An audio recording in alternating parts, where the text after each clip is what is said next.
Poland is often described as a split between a wealthier West, nicknamed Poland A, and a less prosperous East, Poland B.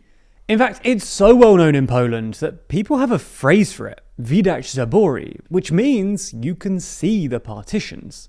Nowhere is this difference more visible than in Poland's election maps. Election after election, a consistent pattern has emerged in which the main liberal pro-European party dominates the West, while the conservative Law and Justice Party holds strong in Poland's eastern regions, which continue to lag behind in a number of key economic metrics.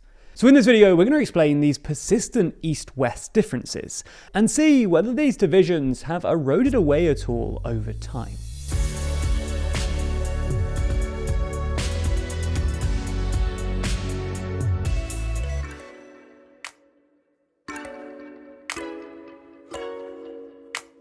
Have you ever wondered how much money TLDR makes each year, or who's funding our journalism? Well, we think that transparency is super important, so we answer both questions in our recent video. It's linked in the description. So, to understand this divide, we need to start with a bit of a history lesson.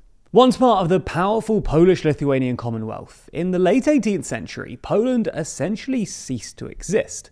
Between 1772 and 1795, Poland was partitioned in 3 stages by its neighbours. The Kingdom of Russia took the western and northern territories, the Russian Empire annexed the eastern regions, and the Habsburg Empire claimed the southeastern lands. For a brief time, Poland was reconstituted as the Duchy of Warsaw, a Napoleonic client state, but this was short-lived.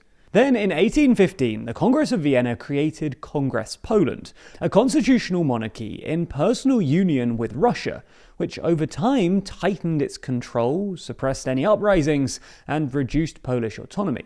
Then, following World War I, Poland regained its independence in 1918. After several conflicts, most notably the Polish-Soviet War, Poland expanded eastwards, and after signing the 1921 Treaty of Riga, acquired significant territory known as the Kresy borderlands, which includes lands in present-day western Ukraine, Belarus, and Lithuania. But once again, this new map didn't last long. In 1939, Nazi Germany and the Soviet Union signed the Molotov-Ribbentrop Pact, secretly agreeing to divide Poland between them. Germany then invaded from the west and the Soviets from the east, effectively annexing Poland from both sides.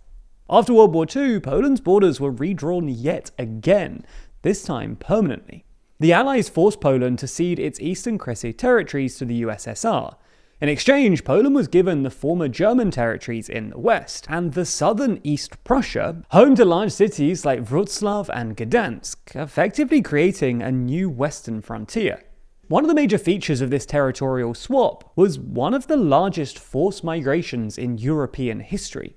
Around 5 million ethnic Germans were expelled from the newly acquired Polish Western territories. Meanwhile, approximately 4.8 million Poles were resettled in their place, most of them forcibly expelled from the eastern Kresy regions annexed by the USSR, as well as some from central Poland who voluntarily moved west seeking economic opportunities. While this process was deeply traumatic for both the Poles and the Germans, it was good for Poland economically speaking, as it inherited a more developed industrialized western region from Germany, which was home to major industrial cities and had already developed coal mines, steelworks, power plants, as well as a super dense rail network. By comparison, the eastern regions have remained largely agrarian and underdeveloped, having been neglected under decades of Russian imperial rule. For instance, there are higher concentrations of asbestos in the east, since most of the buildings in the east were built after World War II using cheaper materials, while the west has the older German-era buildings made with more durable construction. This created a clear economic divide, a wealthier industrialized Poland A in the west, and a poorer agrarian Poland B in the east. Now, post-war communist central planning attempted to equalize regional development, and to some extent succeeded, especially in reducing income inequalities. But the West retained a significant edge thanks to its industrial base and infrastructure. After communism collapsed in 1989, Poland's transition to a market economy more than doubled average income per capita. However, the East continued to lag behind. Fewer companies invest or trade real estate in the East, and consumer activity has long been stronger in the wealthier West. This is in part because the West has a more developed banking and credit system. Poles in Western regions are more likely to take on debt, and especially debt in foreign currencies. And while debt might not sound like a good thing, if it's not at dangerous levels, debt is generally taken as a sign of a well-developed economy with a functioning banking system. Income gaps persist too. A 2021 study found that between 2004 and 2016, the wealthier regions like Mazowiecki, home to Warsaw, and others in the West, became even richer compared to the national average in terms of GDP per capita. Meanwhile, poorer eastern and northeastern regions fell further behind. Today, 4 of Poland's 17 regions have a GDP per capita below 15,000 euros, 3 of them in the Far East, well below the national average of around 22,000 euros. While the average monthly gross salary in these eastern regions is around 2,000 zloty lower than the national average.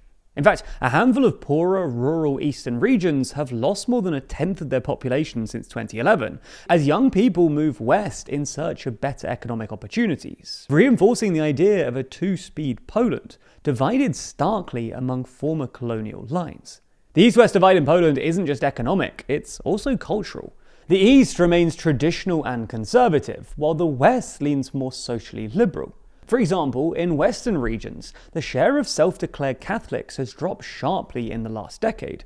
One reason may be that because much of the West was repopulated after World War II, meaning communities with fewer deep local roots and weaker social ties were created, there's often less community participation, including in church life.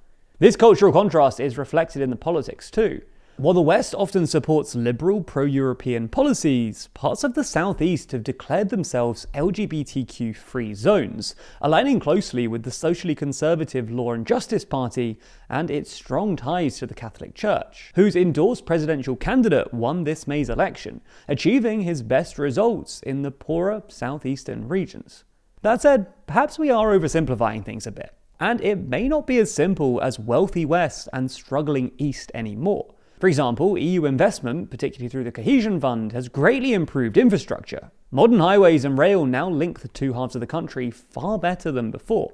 In fact, there's significant variation within the regions themselves, and inequality is obviously not just limited to an east-west axis.